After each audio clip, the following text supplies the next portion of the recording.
खोट्यापणाचं राजकारण करायचं आणि नेहमीच लोकांची दिशाभूल करायची, सामान्य जनतेच्या मनात काहीतरी वेगळं नरेटिव्ह प्रस्थापित करायचा, ही काँग्रेस पक्षाची संस्कृती आहे, हे सर्वांना माहिती. त्यांचे प्रवक्ते अतुल लोंढे लबाड लांडगा लोकांची दिशाभूल करण्यासाठी पत्रकार परिषद घेतो आणि ते काय म्हणाले की राज्याचे मुख्यमंत्र्यानं वीज स्वस्त देतो म्हणाले आणि आता ती वीज महागणार आहे, 16% महागणार. म्हणजे एवढे स्वतः ज्ञानी आहेत. मला त्यांना सांगायचंय की तुमच्या काळामध्ये भारनियम हा शब्द शेतकऱ्यांच्या राशीला चिटकला होता.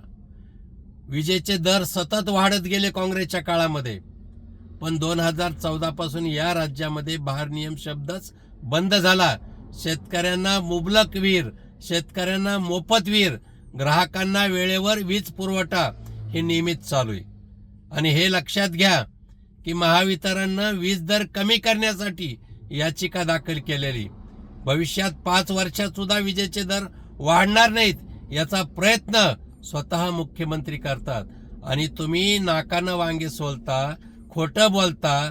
मला असं वाटतं की काँग्रेस पक्ष रसातळाला जाण्याच्या कारणामागे असे लबाड लांडगे केवळ प्रसिद्धीसाठी खोटं बोलतात, लोकांची दिशाभूल करतात.